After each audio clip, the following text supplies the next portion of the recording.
empezamos preguntándonos quién es Judas y terminamos preguntándonos, ¿seré yo? ¿Seré yo? ¿No? Porque muchas veces nosotros también tenemos ese pecado que no podemos dejar por años. Y ese pecado no tiene por qué ser algo moral, también puede ser algo sexual, también puede ser algo del carácter que no eres capaz de cambiar. Cuando la Biblia dice que la vida del cristiano va de aumento en aumento, como el día, como la luz de la aurora, que es perfecta, que se hace perfecta, ¿no? Entonces eso debería pasar en el cristiano. A medida que uno más conoce a Jesús, sus defectos en el carácter, en sus palabras, en sus pensamientos, en sus actos, deberían ir cambiando. Pero entonces muchos de nosotros tenemos una mochila de pecados ahí escondiditos, chiquititos, nadie ve, solo nosotros los vemos, pero los cargamos ahí 1 año, 2 años, 10 años, ¿no? Y no queremos soltarlos, somos como Judas, ¿no? O de repente aparentamos muy bien en la iglesia, creen que somos bien cristianos porque nos sabemos los versículos, las canciones, tocamos un instrumento, servimos en la casa de Dios y a veces por dentro somos hipócritas y terminamos haciéndonos la pregunta, Señor, ¿seré yo, Judas? Y entonces terminamos con esa incógnita la semana pasada, pero el día de hoy mi enseñanza se titula El adiós de Judas o Adiós Judas, no, porque por la misericordia de Dios, no estamos condenados como Judas a vivir con ese pequeño pecado, con ese pequeño hábito o aparentando. Tenemos el poder y la gracia de Dios sobre nosotros para salir adelante y crecer en la fe. Amén. Esa es la enseñanza del día de hoy. Y quiero partir por una instrucción que le daba el apóstol Pablo a la iglesia en Galacia. El capítulo 3 de Gálatas habla acerca de eso. Yo voy a empezar del versículo 23 en adelante. Dice la Biblia: pero antes que viniese la fe, estábamos confinados bajo la ley, encerrados para aquella fe que iba a ser revelada. De manera que la ley ha sido nuestro ayo. Ayo quiere decir maestro, guía, ¿no? Para llevarnos a Cristo, a fin de que fuésemos justificados por la fe. Pero venida la fe, ya no estamos bajo ayo, pues todos sois hijos de Dios por la fe en Cristo Jesús. Porque todos los que habéis sido bautizados en Cristo, de Cristo estáis revestidos. Y ya no hay judío ni griego, no hay esclavo ni libre, no hay varón ni mujer, porque todos vosotros sois uno en Cristo Jesús. Y si vosotros sois de Cristo, ciertamente el linaje de Abraham sois y herederos según la promesa. Y entonces, cuando Jesús estaba aquí en la tierra, la gente que le seguía, de hecho, teóricamente todos los judíos, tenían la palabra de Dios. Dios le había dado al pueblo de Israel su palabra para que ellos supieran lo que está bien y lo que está mal, ¿no? Ahora, de hecho, todos los seres humanos tenemos en el corazón un sentido de lo bueno y lo malo, una conciencia, un Pepe Grillo si quieres, ¿no? Que te hace ver lo que está bien y lo que está mal. Pero por si eso fuera poco, el Señor le entregó su palabra al pueblo para que quedara claro que lo que está bien y lo que está mal no depende de tu opinión, tampoco depende de tus sentimientos. Hay mucha gente que pues opina, pastor, hoy día la cultura ya vemos que en realidad no podemos hacer distinción, no podemos discriminar a la gente por su orientación sexual, por así decirlo. Y por supuesto acá no la discriminamos, acá la abrazamos y la amamos, y porque la amamos le decimos lo que la Escritura dice, porque lo que está bien y lo que está mal no depende de lo que tú opinas, tampoco depende de lo que tú sientes, sino que depende de lo que Dios dice. Amén. Había un hermano que, bueno, estuvimos orando, y esto nos pasa mucho por si acaso, así que mucho cuidado. No es una amenaza, solamente es una advertencia. No sé por qué nos pasa tanto a mi esposa y a mí, pero nosotros oramos y el Señor nos va revelando algunas cosas de personas. Nosotros no queremos enterarnos más, pero el Señor nos revela. Y entonces había un hermano al que el Señor nos reveló que andaba en unos malos pasos y nosotros lo confrontamos, ¿no? Y él me decía, pero pastor, ¿por qué tengo que regularizar mi situación si yo a ella la amo? Hermano, tú la puedes... Está acostándose con una mujer que no es su esposa, está viviendo en fornicación. Y entonces yo le explicaba así al hermano, porque nuevamente lo que está bien y lo que está mal no depende de tu opinión, no depende de tus sentimientos. Lo que está bien y lo que está mal depende de lo que dice la palabra de Dios. Amén. Pero el punto es que hasta antes de que Jesús resucitara, lo que el pueblo tenía para poder estar resguardado de hacer el mal era la ley. La ley le decía lo que está bien y lo que está mal. Y entonces el pueblo se cuidaba de no hacer lo malo, pero inevitablemente terminaban haciendo lo malo. Y eso es lo que le pasó a Judas. Judas, por supuesto que sabía que estaba mal sustraer monedas que no le correspondían. Yo me acuerdo de cuando era pequeño, se puso de moda una película que eran las tortugas ninja, ¿no? Eso fue como que la década de los 90. Y entonces nosotros fuimos a un centro comercial a hacer compras y yo me di cuenta que una de las cajitas que tenía las reglas con las caras de las tortugas ninjas estaba abierta. Y entonces yo saqué las reglas y me las metí debajo del pantalón, ¿no? Cuando ya estábamos cerca, a media camino para llegar a la casa, yo le dije a mi mamá, todo contento, la hazaña que había hecho, ¿no? Mira, mamá, me agarré las reglas tortuninjas. Y mi mamá casi de las orejas me llevó a este centro comercial a devolver y a pedir perdón a la cajera, ¿no?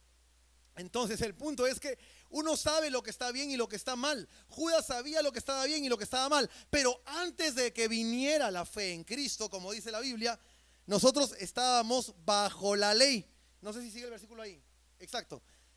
Antes de que viniese la fe, estábamos confinados bajo la ley. La ley era quien nos cuidaba, iba creando un círculo protector, pero el problema es que la ley te protegía del pecado, pero no te liberaba de la esclavitud del pecado. La ley te decía, tienes que llegar hasta aquí nomás, pero la ley no era capaz de cambiar el corazón del hombre para que él tenga la capacidad en su voluntad de no llegar hasta ahí, de no transgredir la ley. Ese era el punto de la ley, ¿no? Era como un círculo protector. Pero la Biblia dice, gracias a Dios, que luego de que el Señor llegó, murió y resucitó, ahora ya no dependemos de la ley, dependemos de la fe en Cristo, ¿no? Nuevamente, antes que viniese la fe, estábamos confinados, estábamos resguardados bajo la ley, pero estábamos encerrados para aquella fe en Cristo Jesús que iba a ser revelada. Y el punto es este: cuando Cristo viene y nosotros ponemos nuestra fe en Él, eso hace una diferencia en la vida de la gente. Hay un antes y hay un después. Nosotros no estamos condenados como los discípulos, nosotros no estamos condenados como Judas a hacer lo mejor posible, aguantarnos ahí para no pecar. No, nosotros ahora tenemos el regalo de la fe en Cristo Jesús, que hace una gran diferencia, hace un cambio en todas las circunstancias. Amén. Y hay tres cosas que ocurren cuando nosotros llegamos a la fe en Cristo, pero estoy refiriéndome a la verdadera fe en Cristo. No se trata de que tú digas que crees en Jesús, no se trata de que tú creas que crees en Jesús, se trata de confiar verdaderamente en Jesús. Y como tú sabes, y como el mundo sabe, y como todos sabemos que alguien cree verdaderamente en Jesús, por sus actos. La Biblia dice, por sus frutos los conoceréis. Santiago dice, la fe sin obras es muerta. Entonces, por las obras que tú hagas, se va a saber, y tú mismo vas a saber si tu fe es verdadera o es una fe muerta. Amén.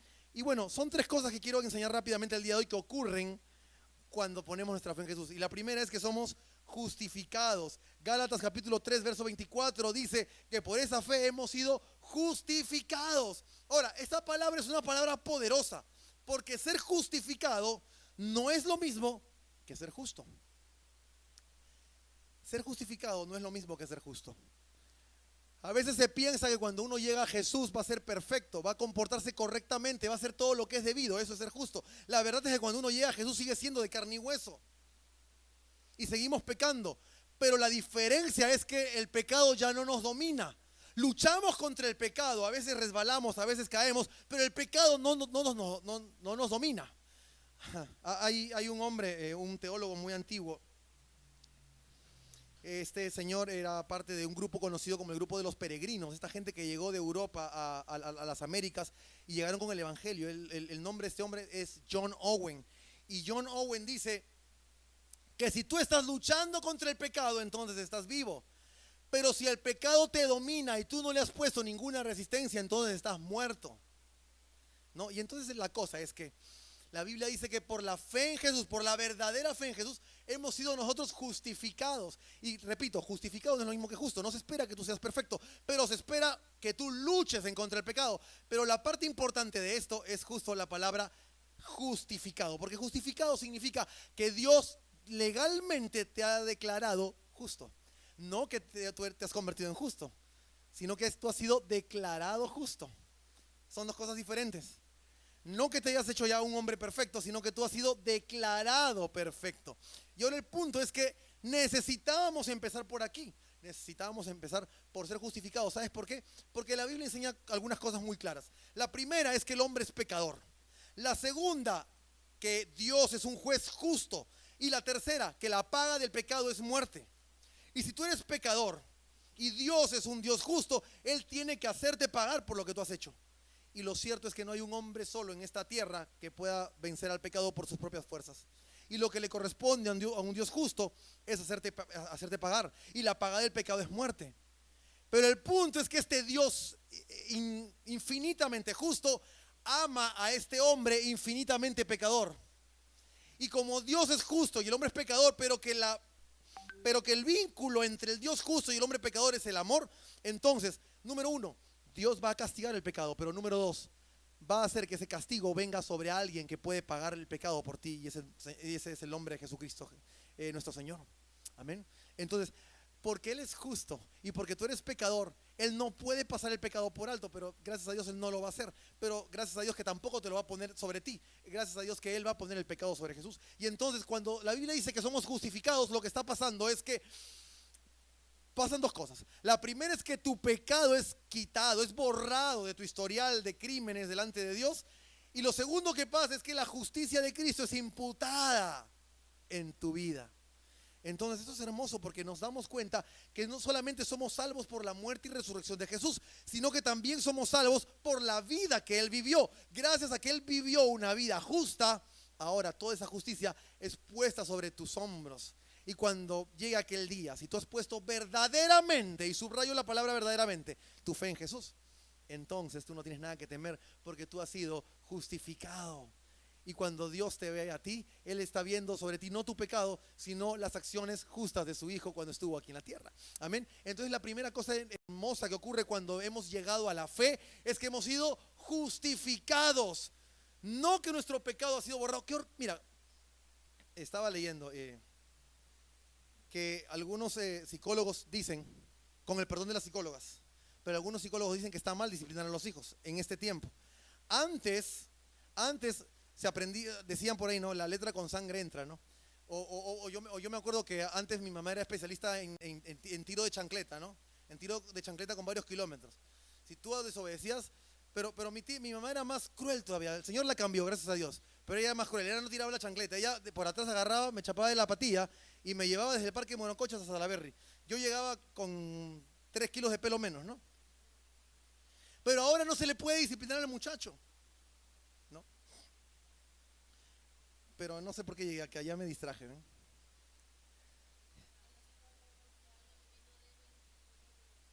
Los psicólogos dicen que no se deben disciplinar a los hijos y hay que disciplinarlos, pero no sé por qué llegué ahí. Ah, sí, ya, gracias, cierto. Es que, ¿saben qué pasa? Yo todavía por las noches sueño que estoy jugando pelota en el parque Morocoche y viene mi mamá por atrás entonces me distraigo. No, mentira. Mi mamá es el ángel de la iglesia, por si acaso. No, ustedes han leído en Apocalipsis, ¿no? Que cada iglesia tiene su ángel. La casa se llama Alicia Gutiérrez. Bueno. Sí, Señor, líbrame de esas pesadillas. Nada, el asunto es que... Oye, me sigo distrayendo. Los psicólogos dicen que a los muchachos... ya me acordé ya. ¿Sabes qué cosa es terrible? Es terrible un niño que no tiene un adulto que lo corrija cada vez que se equivoca, que lo discipline, porque ¿sabes qué? Eso no es hacerle ningún bien a tus hijos. Si tú no los disciplinas, lo que en el fondo le estás diciendo es, la verdad es que no me importas tanto como para dedicarme un tiempo a sentarme, a enseñarte lo que está bien y que cada vez que tú hagas lo malo, yo disciplinarte con amor. Cuando tú no lo disciplinas, tú le estás diciendo eso, no me importas. Pero Dios no nos dice eso. Dios no pasa por agua fría o por agua tibia, le dicen, ¿no? Nuestro pecado, Dios nos hace pagar por el pecado, pero nos hace pagar de tal forma que a nosotros no nos duele, sino que a quien le duele es a su Hijo amado. Amén. Entonces, número uno, somos justificados por la fe. Número dos, dice la Biblia en Gálatas 3:26, que además de ser justificados, ahora somos hechos hijos. Somos invitados a la familia de Dios. Somos invitados a tener una relación especial con Él. No somos gente que tenga que mirar de lejos a ver si está de buenas o de malas para hablarle. Somos sus hijos. Yo tengo mi jefe que Dios quiera que no escuche este video, si no Samantha se encarga de editar ahí el video. Pero el asunto es que él es una persona muy dura y entonces en la compañía todo el mundo le tiene miedo. Y entonces, como el que tiene la relación más directa con él soy yo, porque soy el que le reporta directamente, a veces en las reuniones me preguntan por WhatsApp, ¿no? ¿Cómo está el jefe? ¿Cómo está el jefe? Quieren saber si está de malas o está de buenas. No, pero no nos pasa así con Dios. Nosotros hemos sido invitados a tener una relación especial con Él. Somos sus hijos. Mira, estábamos hablando temprano con Jonathan de una serie ahí, en donde hay guerras y peleos entre imperios, ¿no? Entonces, imagínate tú al rey más poderoso y el más temible, a quien todo el mundo le tiembla en el mundo. Imagínate eso. Ahora, imagínate que hay una persona que es capaz, que tiene las agallas de levantar a ese rey a las 3 de la mañana, quitarle su sueño para pedirle un vaso de agua. ¿Y quién es esa persona? Solo un hijo puede ir y despertar del sueño al rey temible y poderoso. Yo no sé qué. Ya puse esa lámina. Ya me acordé, ya estaba buscando una lámina, no la encontré. No sé si ustedes han visto esa lámina en internet, donde hay un león que está queriendo dormir y sus cachorros leones lo están fastidiando. Y el león está como que quiere arrancarles la cabeza, pero no puede porque es el papá, no lo va a hacer. No, y yo me imagino que es así con Dios. Dios es como el león de Judá, un ser espiritual terrible, creó todo el universo, hay que tenerle temor. Y aún así, tú eres su hijo y puedes incomodarlo las veces que tú quieras porque eres el hijo. Y a ese tipo de relación es que nosotros hemos sido llamados, hemos sido invitados a la familia de Dios. Entonces, la segunda cosa que ocurre y que tenemos ahora, a diferencia, Judas no la tuvo, si se hubiera esperado un poquito lo hubiera tenido, pero no la tuvo, es que ahora somos hechos hijos de Dios cuando creemos que Jesucristo verdaderamente es el Hijo de Dios y Él vino aquí a la tierra a encarnarse en un ser humano para vivir y morir y volver a vivir por amor de nosotros. No, la Biblia dice en Juan capítulo 1 verso 12, mas a todos los que le recibieron y a los que creen en su nombre les dio la potestad de ser hechos hijos de Dios. Entonces, la segunda cosa que nos da esta fe bendita es que somos invitados a ser parte de la familia de Dios. Amén. Y la tercera cosa es que la Biblia dice que Gálatas 3:27 dice que además somos revestidos de Cristo. Repita conmigo, revestidos. Revestidos. Ahora, ustedes saben que cuando un predicador les dice repitan conmigo es porque quiere tomar aire, ¿verdad? O agua, ya. Entonces, la Biblia dice, Gálatas 3:27, porque todos los que habéis sido bautizados en Cristo, de Cristo estáis revestidos. Ahora, esta parte es linda, pero es peligrosa. ¿Por qué? Porque la Biblia dice que para estar revestidos de Cristo teníamos que haber sido primero ¿qué? Bautizados en Cristo. Ahora, ojo con lo que voy a decir. Bautizados en Cristo no es lo mismo que bautizados en agua. Son dos cosas distintas, ¿no? La Biblia enseña que aquel que creyó en Jesús como acto inmediato, tiene que demostrar que se ha convertido en un seguidor de Cristo pidiendo ser bautizado. Así que el que no está bautizado acá, que avise porque tenemos que bautizarlo. Eso corresponde.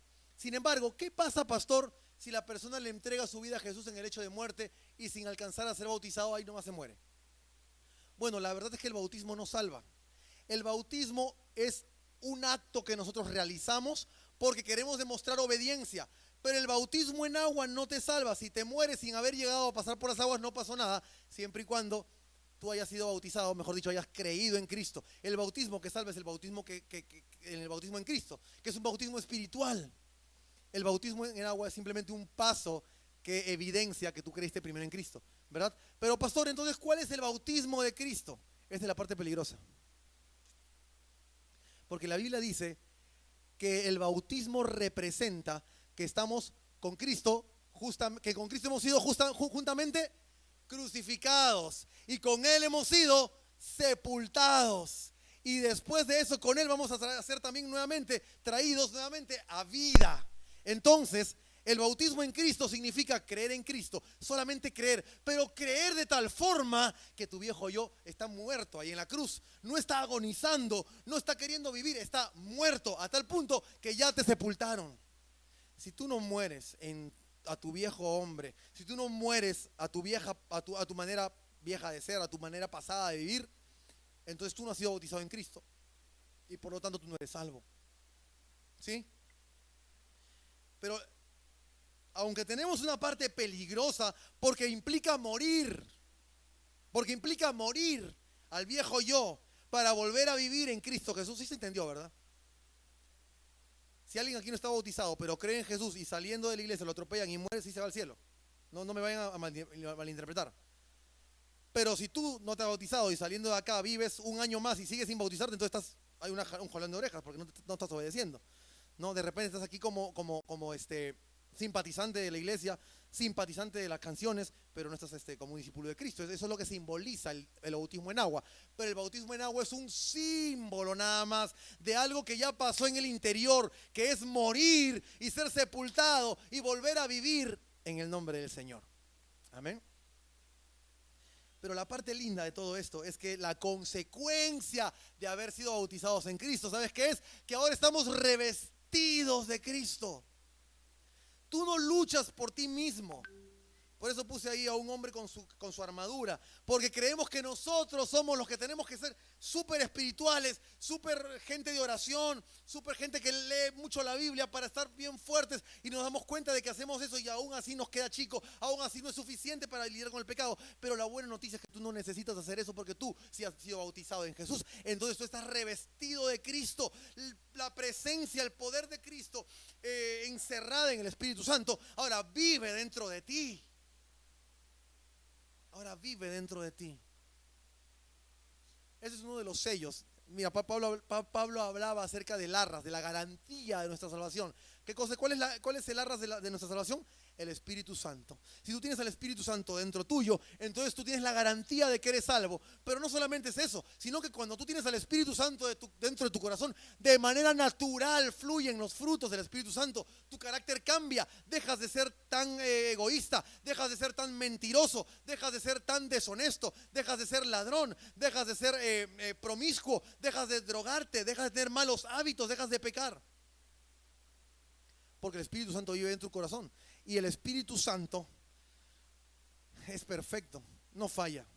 Entonces, cuando tú no estás dando fruto, hay un problema o con el terreno, o con el terreno o con la semilla. Y la semilla nunca falla, lo que falla es el terreno, ¿no?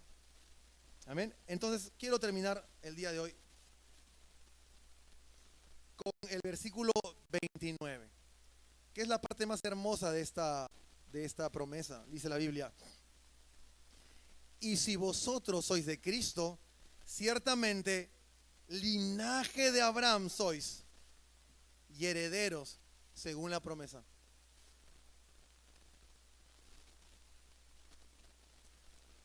¿Qué pasaría si tú mañana amaneces y apenas abres los ojos te entra una llamada al teléfono? Número desconocido, le cuelgas. Pero sigue entrando esa llamada. Como es desconocido, tú le cuelgas. Pero como a la 10ª timbrada tú ya estás preocupado porque alguien está tratando de contactarte, y entonces levantas el teléfono y te preguntan: oye, ¿tú eres tal, fulanito de tal? Sí, soy yo. Bueno, queremos contactarte porque resulta que tú tenías un tío así lejano que no conocías, que es multimillonario, vive en Europa y ha muerto y te ha dejado una herencia. Y queremos que vengas a recogerla porque acá hay unos 50 millones de dólares esperando por ti y unas cuantas casas y unos cuantos edificios. ¿Cómo te sentirías? ¿Qué sería diferente en tu vida si mañana te ocurriera eso? ¿Cómo cambiaría tu vida eso? Una noticia de ese tipo. Piénsalo. Yo, para comenzar, dejaría de trabajar, ¿no? Me dedicaría a la obra, pero dejaría de trabajar de lunes a viernes. Eso es lo primero que haría, ¿no? Después, no sé, me iría de viaje por lo menos un año, ¿no? Nos vamos de viaje al Caribe. Es más, los invitaría a todos ustedes a que vayan conmigo. ¿Qué sería distinto si recibieras una noticia de ese tipo? Y la Biblia dice que nosotros somos herederos. Por la fe en Cristo Jesús estamos recibiendo una herencia, pero no una herencia de dinero o material que se acaba, porque el dinero se acaba. Los bienes materiales y las posesiones también pierden su valor, pero estamos siendo herederos de la gracia de Dios, de una gracia eterna, del cielo eterno, del paraíso, esas calles de oro, ese mar de cristal, esos miles y millones de ángeles que le sirven a Dios están ahí para servirte a ti. Estás recibiendo esa herencia. Por la fe en Cristo Jesús puedes decirle adiós, Judas. Bye, bye, Judas. Yo no soy Judas. Ya no voy a preguntar, Señor, seré yo, seré yo. Lo que quiero, Señor, es creer y depositar mi confianza y mi fe en ti para hacerme acreedor de esa herencia, para ser parte de esa familia. Pero hay una condicional ahí. No, hay un sí que he puesto yo en amarillo que dice: y si vosotros sois de Cristo. Entonces, amada iglesia, no se trata de simpatizar con Cristo, no se trata de estar de acuerdo con Cristo, no se trata de memorizar las palabras de Cristo, no se trata ni siquiera de venir cada domingo a escuchar hablar a Cristo. Se trata de pertenecerle a Cristo. Él es tu Señor y tú eres su esclavo, su siervo. Tú no te mandas, tú no opinas, tú no decides, tú le perteneces. Ahora, a veces esto puede sonar un poco raro, ¿no? El Señor, ver al Señor Jesucristo como mi amo y a mí como su siervo, su esclavo. Pero tú sabes por qué los perros son tan fieles con sus amos. Los perros son fieles con sus amos porque saben quién es esa persona que lo ha cuidado, sabe quién es esa persona que le ha dado de comer, sabe quién es esa persona que siempre le va a dar su agua cuando esté con sed, sabe quién es esa persona que le va a limpiar sus desgracias cuando las haga ahí en la sala, en tu mueble. Y por eso los perros son así de fieles. Yo tengo, mi hermano tiene una perrita que no deja que se le acerquen a mi hermano. ¿Por qué? Porque esa perrita sabe que cuando estaba a punto de perder la pierna porque la atropellaron en la calle, mi hermano iba pasando por ahí y la vio y la recogió, la llevó, y la curaron y todo. Y bueno, no encontraron nunca a alguien que la adopte, así que mi hermano se la quedó. Y ahora esa perra no deja que se le acerquen a él. ¿Por qué? Porque sabe quién la cuida, quién la ama, quién la quiere. Y lo mismo ocurre con nosotros, iglesia. ¿Te suena duro ver al Señor Jesucristo como tu amo y a ti verte como tu esclavo? Piensa en esto. Piensa quién te ama, quién te cuida, quién dio su vida por ti, quién te va a dar tu comida, tu agüita cuando te falte, quién va a limpiar tus desgracias cada vez que las hagas, porque las vamos a seguir haciendo. Entonces, por la fe en Jesús somos justificados, somos hechos hijos, somos revestidos de Cristo y podemos decirle bye bye Judas, adiós Judas, no te quiero ver más Judas, yo no soy Judas. Amén. Vamos a orar.